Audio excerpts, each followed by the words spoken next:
오직 예수님의 십자가와 재림, 믿음으로만 구원받습니다. 하나님의 말씀 정보, 예수님의 생명, 성령님의 기 에너지, 삼일째 하나님께 찬양과 경배와 영광을 세세토록 돌립니다. 그토록 알고 싶었던 삼일째 교리의 실체를, 그 교리의 본질을 40년 동안 머무림쳤습니다. 이제 제 연구의 세계에 국한됩니다만은 개인적인 이야기입니다. 삼일체 교리가, 어거스틴의 그 교리가, 칼빈의 삼일원, 에드워드의 삼일체를 통한 특별한 계시, 일반 계시, 통합 시도, 이 모든 것들을 부족한 종이 나름대로 개인적으로는 완성을 했습니다. 연구가 완성됐습니다. 제가 참 40여 년 동안 책을 저술하면서 하나님의 은혜로 1070여 권의 저술이 이제 75년 좀 넘었군요. 이 지금까지 달려오면서 끝이 어디일까? 이제 다 끝났습니다. 수없이 이야기했거든요. 근데 또 보이고 해서 여기까지 왔거든요. 근데 끝이 어딜까? 성경의 끝이 어딜까? 그 다음에 이 세상 지식의 끝이 어딜까? 신학의 끝이 어딜까? 굉장히 생각을 많이 했습니다. 그런데 비로소 삼위일체 과학신학 20여 권이 완성됐거든요. 금년도에. 이게 2023년도입니다. 삼위일체 과학신학 20여 권이 완성되면서 저 개인적으로는 여기가 끝이다. 하나님께서 재림 전에 보여주고 싶어 하시는 성경에, 그 다음에 신학에, 그 다음에 일반 계시, 이 세상의 지식에 세 가지 통합된 끝을 발견했습니다. 삼일체의 본질 시점은 대통일장입니다. 이것을 남은 생에 삼일체 과학신학으로 제 인생의 마무리를, 제 연구의 세계를 마무리를 해가고 있습니다. 너무너무 감사합니다. 저 우주를 연구하려면 지구를 연구하고, 그 다음에 태양계, 그 다음에 은하계, 그 다음에 우주를 연구하잖아요. 부족한 종의 세계를 삼일체 통합신학 대전 200권을 완전히 정복하려면은 삼일체 과학신학 20권으로부터 출발하고, 그 다음에 삼일체론 50억은 했거든요. 그것을 정복하시고, 세 번째는 삼일체 통합신학 대전 200권이 정복이 된다. 너무 쉽게 과정이 이제서 프레임이 완성을 됐습니다. 우리 하나님께 영광을 돌립니다. 다음 보도록 하겠습니다. 성경 종말론 대환란 시나리오죠. 너무 멋있습니다. 101번째입니다. 제가 지금 삼일체 통합신학 대전 기점으로 해서, 연구 기점으로 해서 세 번째 계시록에 대한 연구입니다. 대환란 시나리오. 오늘은 7인 대환란 중에서 붉은 말 13번째입니다. 왜 이렇게 숫자가 복잡하냐? 이제 유튜브에 올리거든요. 몇백 개, 수백 개가 이제 올라갑니다. 근데 이게 못 찾아요. 번호가 없으면은. 그래서 여러분들이 불편하지만은 이 번호를, 숫자를 양해해 주시기를 바랍니다. 자, 오늘 붉은 말 하겠습니다. 엄청납니다. 이제 붉은 말은 전쟁이잖아요. 자, 둘째 인을 떼실 때 둘째 생물이 말하죠. 예수님이 인을 떼십니다. 전쟁의 인을 떼십니다. 예수님이 시작을 알려주십니다. 실제 행하십니다.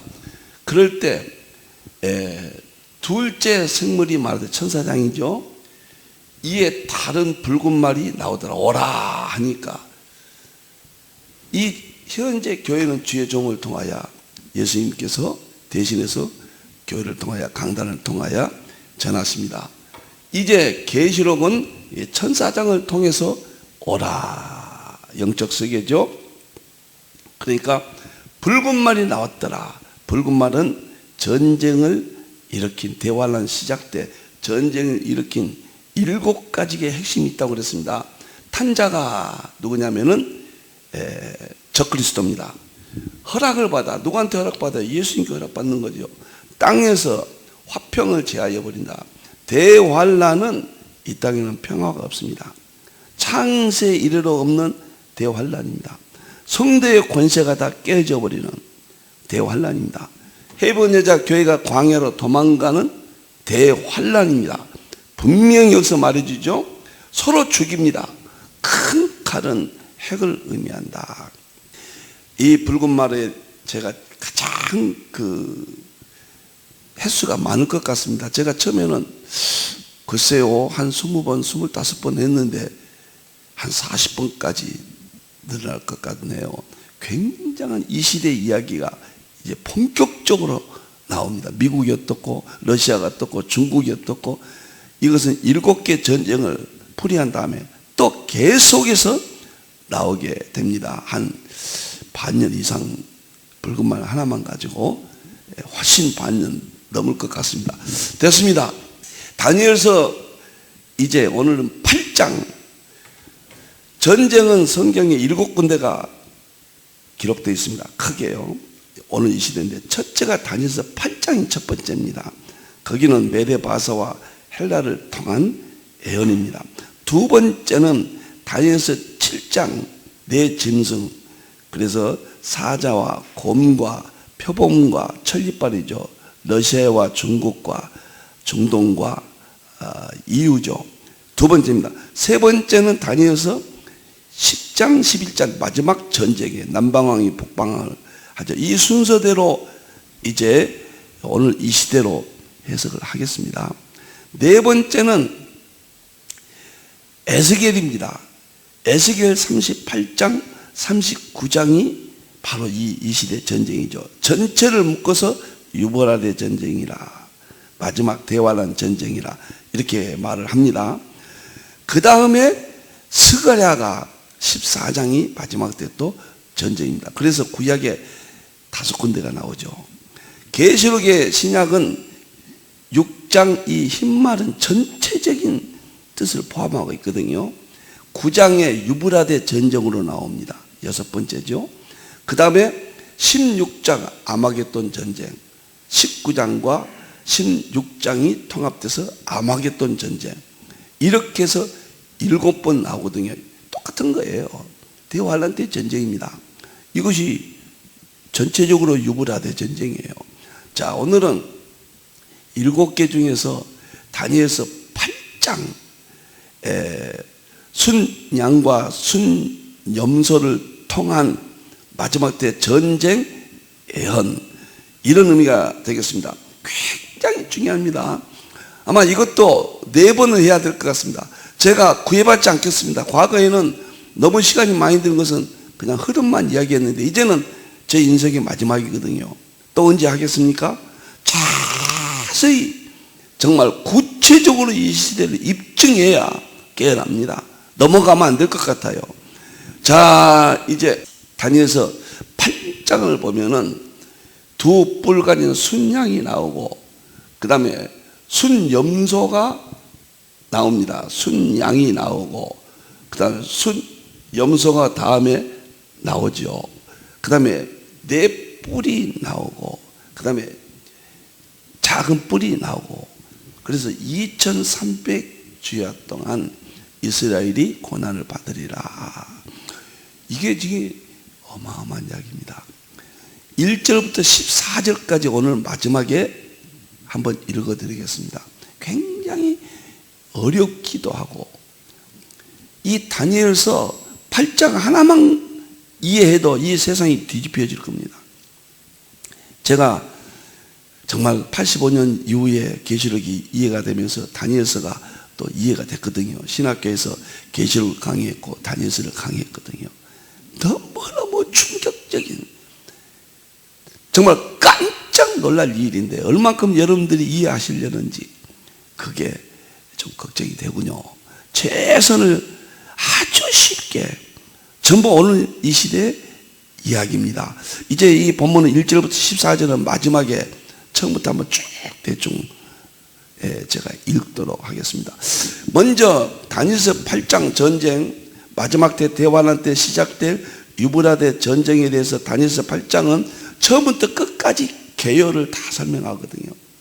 놀랍고 놀라운 거예요. 어떻게 해서 어떤 동기로 일어나고 어디서 어떻게 되는가가 전부 나옵니다. 미소 패권 시대부터 오늘 이 시대까지 다 나옵니다. 자, 이제 역사적인 다니엘서 8장 또는 이 전쟁에 대한 역사적인 배경은 금신상입니다. 다니엘서 2장 금신상을 한번 보도록 하겠습니다. 우리가 다니엘서 2장 보면 느부갓네살 왕이 다니엘서 2장에 금신상 꿈을 꾸렸죠. 머리는 금머리요, 그 다음에 양팔은 은이요, 배는 동이요, 그 다음에 두 다리는 철이요, 발가락은 얼마는 철이요 얼마는 진흙이라. 철과 진흙이 섞이지 아니함 같이 마지막에도 섞이지 아니한 시대가 온다. 우리는 그것을 정치적으로는 유럽 통합으로 봤습니다. 그때 뜨인들이 예수님이 재림하셔서 이 세상 나라를 심판하고 그 다음에 예수님께서 한 나라를 세우신다. 거의 천년 왕국이죠. 그 나라는 국권이 사람에게 넘어가지 않고 하나님께서 영원하신 나라를 세운다. 전쟁을 통한 역사를, 이게 전쟁의 역사입니다. 이스라엘과요. 전쟁을 통한 역사를 통한 놀라운 세계가 설명이 됩니다. BC 500년 전이니까요. 2500년 전에 기록이 됐죠. 자, 보세요. 오늘 맨 먼저 금머리는 금신상의 바벨론이죠. 바벨론. 제가 간단히만 설명하겠습니다. 다니엘이 바벨론에 지금 잡혀갔죠. 노예로 잡혀갔죠. 포로로 잡혀갔죠. 거기에서 이 다니엘서가 다 나옵니다. 기록을 했거든요. 그 다음에 은나라가 나옵니다. 이 은나라가 오늘 본문에 나오는 메대와 바사입니다. 그래서 메대가 먼저 설립됐지만 거의 동시적으로 이중 세계 제국이 탄생합니다. 메대와 바사가 등장합니다. 메대와 바사가 멸망하고 동이 나옵니다. 오늘 메대와 바사는 순양으로 나옵니다. 이 동은 순염소로 나옵니다. 이것이 그리스 헬라 제국이죠. 다니엘서 2장의 배경을 모르면은 앞으로 전쟁 다니엘서에 나오는 배경, 그 다음에 스가랴, 에스겔, 계시록에 나오는 배경을 확실하게 뚜렷하게 이해하는데 불편하실 겁니다. 그래서 오늘 8장에 나오는 순염소가 헬라 그리스 동이다. 그리고 철이 나오는데 오늘은 이 철은 안 나옵니다. 이건 로마 제국이거든요. 여기까지는 등장하지 않습니다. 이것은 BC 로마가 하지만은 성경적으로 활동은 신약 시대니까 여기까지. 그런데 과거 로마 제국이 나왔고요. 철과 진흙이 유럽 연합이라. 종교적으로는 종교다운지, 정치적으로는 군사적으로는 유럽 연합. 그다음에 화학적으로는 철과 진흙이 합쳐져서 세라믹이 나왔다. 세상의 모든 학문적으로는 학문이 통합되고 융합되었다. 융합시대가 되었다. 철과 진흙을 오늘 이 시대 유럽 통합으로 봅니다. 그래서 이것이 배경이 되어야 이제부터 붉은 말 대유브라데 전쟁 첫 번째 전체 개혁이 놀랍도록 다니엘서 8장이에요. 그래서 이 부분을 오늘 잘 이해하시면은 오늘 이 시대 국제 정세, 경제 문제, 국가들 이야기, 한국의 문제, 모든 문제를 그때 가면 자연히 풀어집니다. 우리 하나님은 참 신이세요. 성경은 완전합니다. 그래서 우리가 성경을 알 때는 하나님의 계획을 알게 되고 뜻을 알게 되고 조금도 우리의 구원의 문제, 삶의 문제, 대환란의 문제에 흔들리지 않습니다. 완벽합니다. 하나님께서 완전하게 준비하셨고 우리에게 21세가 되니까 과학을 통해서 역사를 통해서 보여주고 입증하는 실제론이다. 이렇게 이해하시면 되겠습니다. 자, 이제 유브라데 전쟁 다니엘서 8장 7개 중에서 다니엘서 8장 오늘 첫 번째 4번에 걸쳐서 하는데 다니엘서 8장 첫 시간인데 다니엘서 8장 1절부터 4절까지가 본문이고 그 이유는 해석한 거거든요. 반복이거든요. 그래서 오늘은 마지막에는 전체를 읽어드리도록 하겠습니다. 아니 세상에 전쟁이 나서 다 불타버리고 어디가 망하고 어디가 승리하고 최대 관심이죠.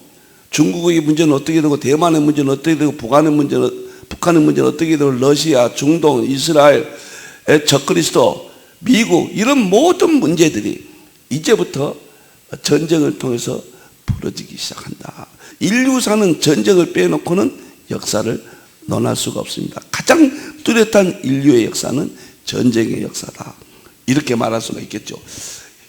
8장 1절부터 14절 이것은 다니엘서 8장은 순양과 순염소와 뿔넷과 작은 뿔과 2300 주의합니다. 이 5가지를 하나하나 오늘 이 시대에 어떻게 나타났는가, 이게 무엇을 의미하는가 살펴보겠습니다. 8장은 순양이 먼저 나옵니다. 2뿔 가진 순염소가 나옵니다. 뿔넷이 나옵니다. 작은 뿔이 나옵니다. 2300조 나옵니다. 상징주의 해석학을 모르면 손도 못 대죠. 오늘 이 해석은 세계 최초입니다. 누구도 과거에 현재도 이런 해석은 지구상에 없습니다. 힌두에서 이건 자랑이 아닙니다. 사실을 말하고 싶거든요.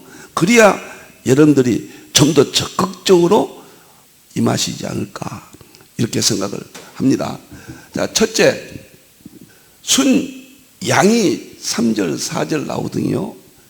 순양은 본문이 해석합니다. 메대와 바사다 그렇게 이야기해요. 아까 도표에 보셨죠? 바벨론이 망하고 메대와 바사가 이중적 제국시대가 임했다. 바로 오늘 순양이 메대와 바사입니다. 그리고 오늘 이 시대, 이것은 예표거든요. 예표인데 오늘 이 시대 미국과 소련 이중적 제국 형태인 강국이 나타난 거예요. 양대 강국이요. 그래서 메대와 바사는 오늘 이 시대의 미소 패권 시대, 소련이 1991년도에 망했잖아요. 그때까지 미소 양대 세력 시대를 예표한다.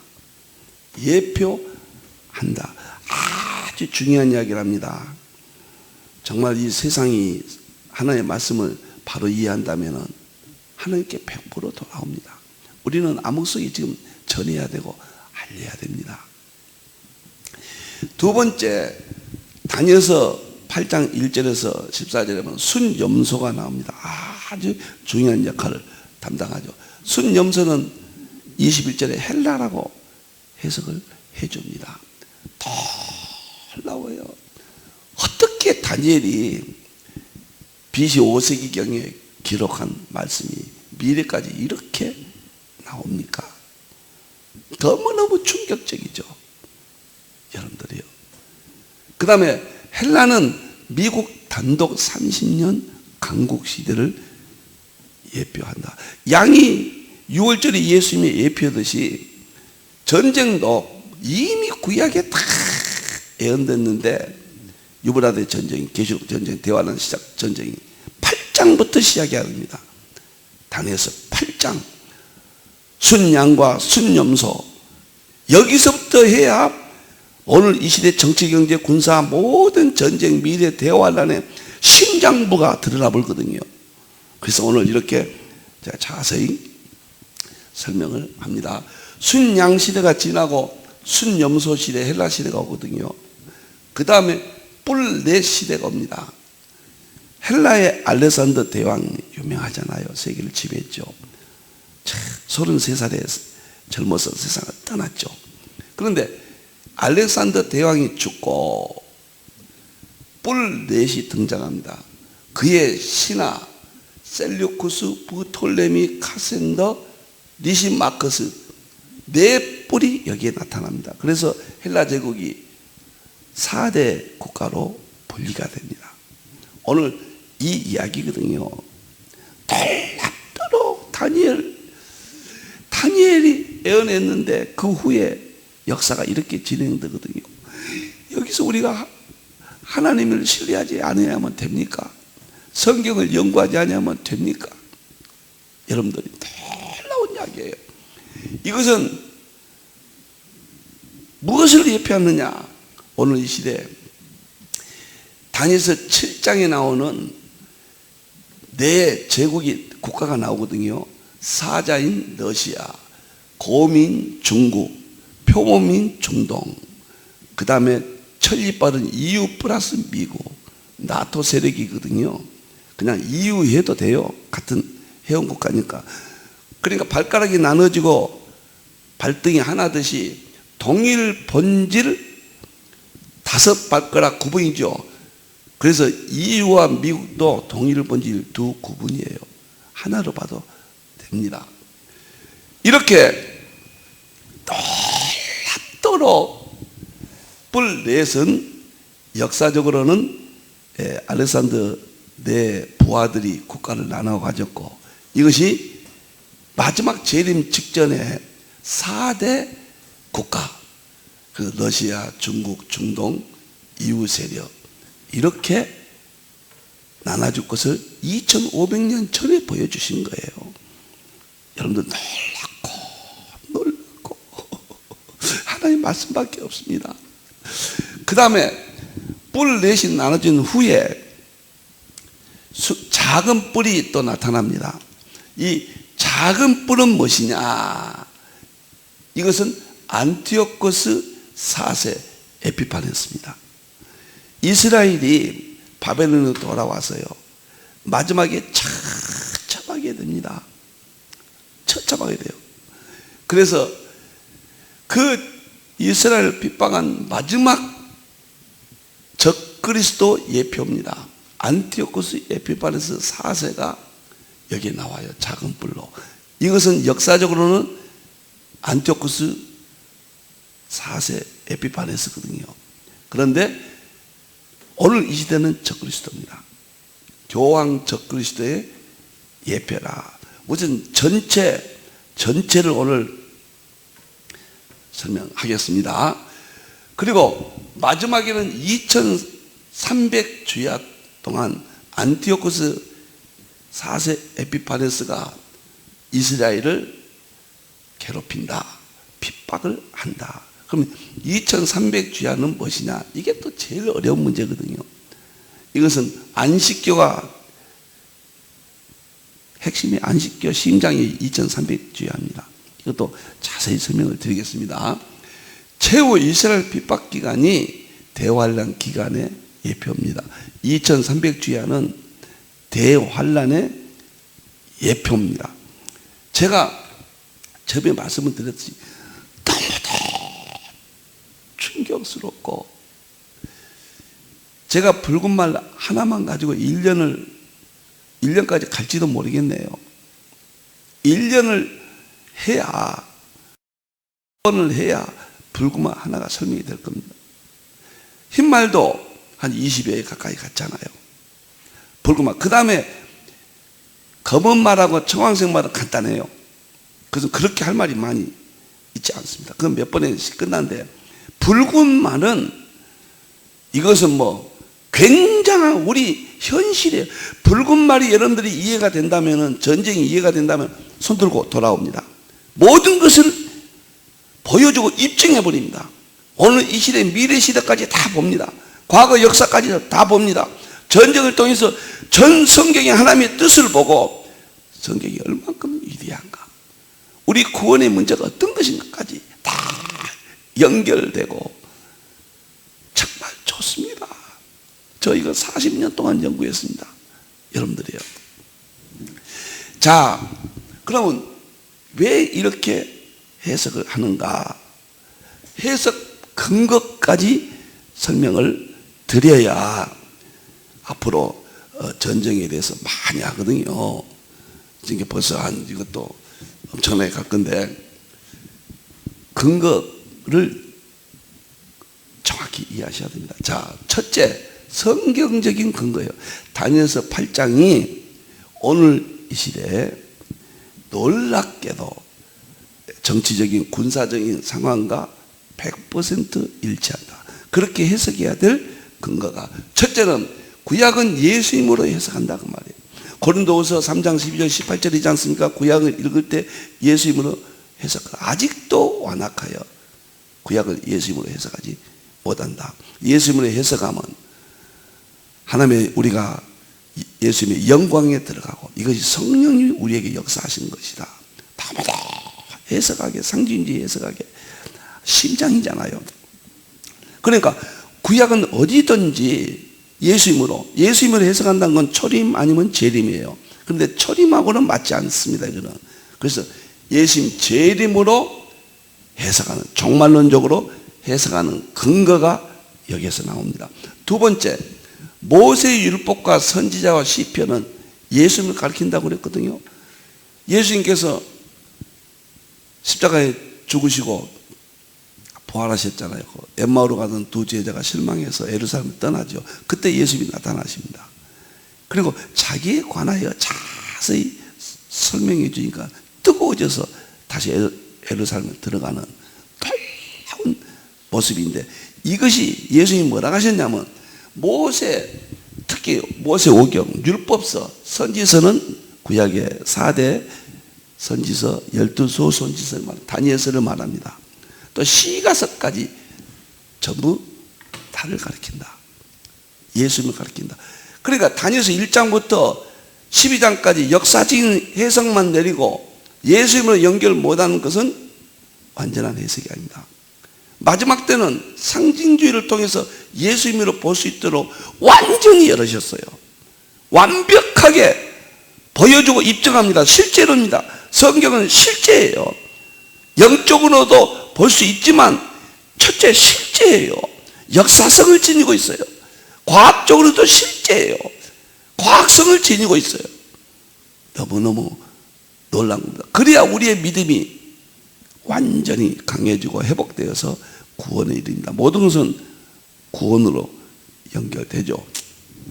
그래서 저는 누가복음 24장 이 구절입니다. 또 요한복음 5장 39절에 예수님 성경이 내게 대해서 증거한다.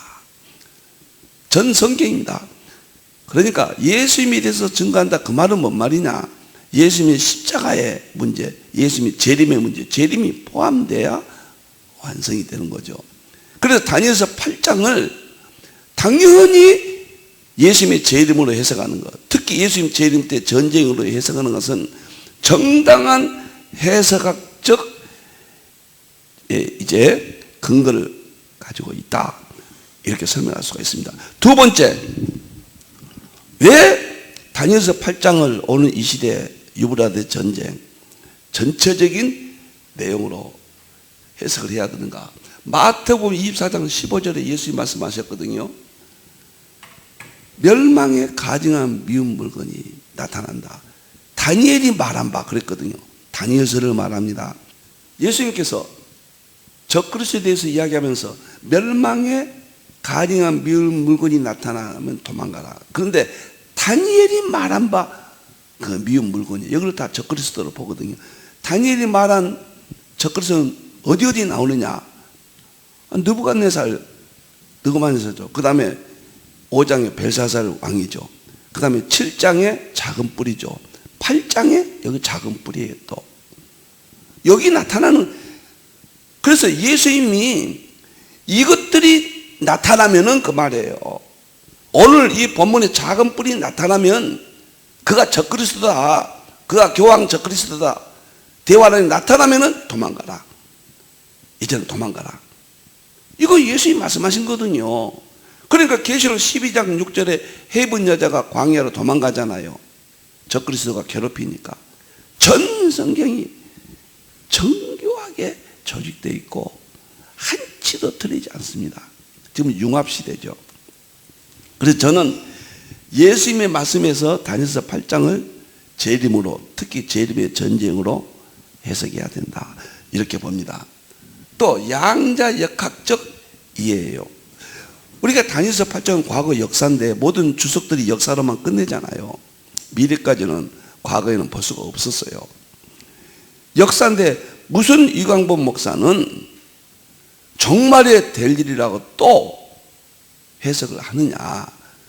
그러면 양자 역학은 뭐냐면요, 입자 파동 이중성이에요. 이 자연계의 근본 이치, 창조하신 하나님의 세계는 입자 파동 이중성은 구약의 다니엘서는 문자적으로 기록한 것은 입자의 개념이라면은 미래 하나님의 예수님의 재림의 시대는 파동적인 성취가 되는 성적 입자 파동 이중성이 우주 만물의 자연세계, 성경에, 이 세상 학문의 세계, 모든 세계의 근본 원리입니다. 양자 역학에서. 그 다음에 양자 중첩이라는 게 있죠. 입자와 파동은 되어 있다. 오늘 다니엘서 8장은 구약 역사예요, 1차적으로는. 그런데 재림 때 유브라데 전쟁, 대환 때 전쟁과 중첩되어 있다. 동일 본질 두 구분이에요. 하나의 사건입니다. 그렇게 되어 있어요. 양자 얽힘이라는 게 있죠. 구약의 모든 성경은 신약에서 펼쳐지는 겁니다. 서로 얽혀 있어요. 얽힘이에요. 구약으로만 딱 끝내는 해석은 그건 19세기까지 해석이죠. 지금은 그렇게 해석하면 아무것도 성경이 볼 수 없죠. 구약이 끝난다면 구약 성경이고 유대인 성경이죠. 오늘까지도, 그건 참고서밖에 안 되죠. 오늘까지도 더 완벽하게 우리를 지키고 하나님의 말씀이고, 그래 양자 역학 구조에서 이런 해석들의 원리를 든든히 지지를 받는다. 시간이 이렇게 갔군요. 1절부터 14절까지 읽어드리는 것은 다음 시간에 읽어드리도록 하겠습니다. 도저히 너무 엄청, 그것만 해도 한 15분, 20분 걸릴 거예요. 이따 좀 보겠습니다. 그럼 여기서 중요한 이야기를 하겠습니다. 다니엘서를 어떻게 해석할 것인가? 제가 신학교에서 강의도 하면서 또 계시록 못지않게 다니엘서를 연구했고, 다니엘서에 관한 책을 700페이지 이상 제가 저술을 했고요. 작은 책으로도 저술을 했습니다. 꼭 그걸 참고로 보시면 다 나옵니다. 그러면 다니엘서를 전체적으로, 구약은 예수님이니까요. 역사적인 것을 첫째로, 문자적인 건 첫째입니다. 명료성을 줍니다. 그 다음에 신약의 예수님으로 해석하는 것은 확장성이에요. 그 명령성이 확장돼요. 더 완성이 되는 겁니다. 그럼 구약은, 다니엘서는 12장까지 있잖아요. 애언이 있고 예표가 있습니다. 애언은 분명해요. 딱 이건 이거다. 예표는 상징적으로 광범위하게 더 많은 의미를 줍니다. 예표는요, 예수님이 비유로 말씀하지 않고 말씀하지 아니었다. 그것이 예표예요. 지금 다니엘서는 애언이냐 예표냐, 제가 연구하면서 다니엘서가 또 너무 어려웠습니다. 이거 어떻게 할 것이냐. 근데 놀랍게도 다니엘서를 연구하면서 하나님이 열어주셨어요. 두 가지가 있다. 하나는, 다니엘서는 애언이 있다. 애언은 누구나 동의하죠. 예표가 있다. 이건 상징적인 해석학을 해야만 알 수가 있는 겁니다. 그러면 애언은 6개, 예표도 6개예요. 애언은 몇 장이냐면 다니엘서 2장 금신상은 애언입니다. 그리고 다니엘서 7장, 오늘 이 시대 러시아, 중국, 중동, 미국 내 짐승, 그건 애언입니다. 그 다음에 다니엘서 9장 70일에 대환란 시작 70일에, 그건 애언입니다. 그것은 정확해요. 그래서 뭐 1은 1 더하기 1은 2다 정확합니다. 논리적으로, 상식적으로, 합리적으로, 이성적으로 정확합니다. 그 다음에 다니엘서 10장이 애언이에요. 마지막 전쟁. 11장이 전쟁의 시행이죠. 그건 애언입니다. 12장은 결론인데 그건 애언입니다. 재림 때. 그래서 애언은 2장, 7장, 9장, 그 다음에 10장, 11장, 12장이 애언이에요. 이것은 뭐 한치도 흔들리지 않습니다. 근데 예표는 애언도 포함하고 있으면서 더 광범위하게 설명을 할 수가 있습니다. 그것은 1장이에요. 그 다음에 3장 7배나 뜨거운 그 풀무불이죠. 이것은 대환란의 예표죠. 4장 느부갓네살 왕이 짐승이 되죠. 이건 적그리스도 예표입니다. 5장 벨사살 왕이 망하죠. 이것은 계시록 18장 음녀 종교 다운주의자들이 멸망하는 예표예요. 그 다음에 6장 사자굴 속에 들어가죠. 이것은 하나님의 종들이 대환란 때 두중이들이 핍박받는 예표예요. 그 다음에 8장이 예표다 그 말이에요. 8장은 전체적인 예표인데 애언은 쉽죠. 예표는 상징주의 해석학을 하지 아니하면 알 길이 없습니다. 그래서 문자로만 지금까지 봤기 때문에 이 부분이 꽉 박혀 있었던 거예요. 그 다음에 이렇게 6가지가 1장, 3장, 4장, 5장, 6장, 8장 6개가 예표고 2장, 7장, 그 다음에 9장, 10장, 11장, 12장이 애언이에요. 그래서 저는 8장은 예표다. 제가 상징주의를 했기 때문에 부족하지만 정말 놀라운 겁니다. 여러분들이 앞으로 7개 붉은말 전쟁을 푸는데요. 하나하나는 이 세상에 없는 하나님의 위대하심을, 성경의 위대하심을, 종말론 계시록의 위대함을 입증하는 거예요. 어떻게 2500년이 자세히 풀어집니까? 오늘은 제가 너무도 엄청나서 시간이 많이 갔네요. 그래서 읽는 것은 다음 시간에 하고요. 그 앞에 표 한 번만 더 이야기하고 마치겠습니다. 이 앞에 표 있죠. 이것만 더 이야기합니다. 다니엘서 8장은 숫 양과 순 염소 작은 뿔의 전쟁 애언입니다. 역사적으로는 바빌론 이후 메데 바사 헬라 여기에서부터 안티오쿠스 에피파네스가 구약의 마지막 핍박을 하잖아요. 그래서 마카비 해방운동 일으킬 때까지 해방운동을 일으키고 이제 구약과 신약의 중간기 공백기가 있습니다.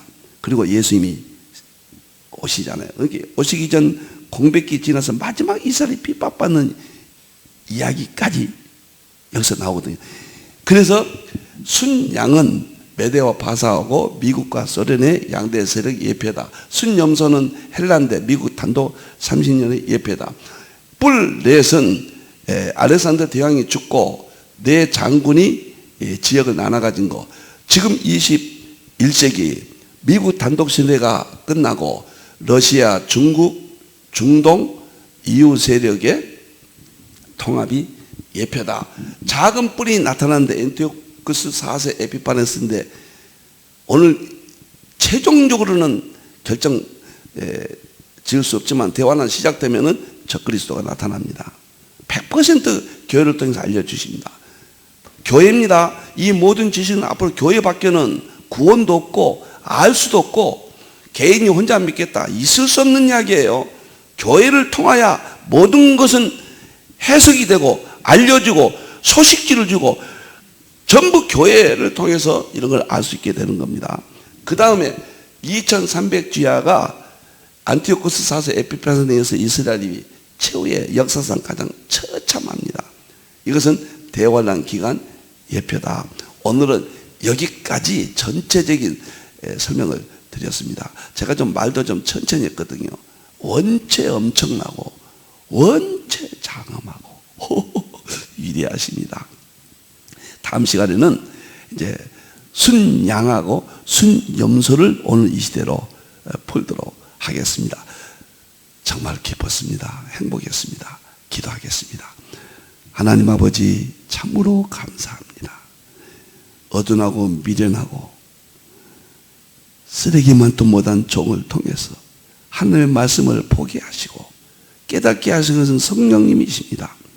위에서부터 하나님께서 열어주셔서 낮은 곳에 있는 저희들도 깨닫을 수 있게 된 겁니다. 참으로 감사합니다. 계시록 6장 둘째인 붉은 말을 열어주시옵소서. 오늘 이 시대 정치 경제의 모든 상황을 다 보여줍니다. 하나님이여 열어주시옵소서. 깨닫게 해 주시옵소서. 영광 받으시옵소서.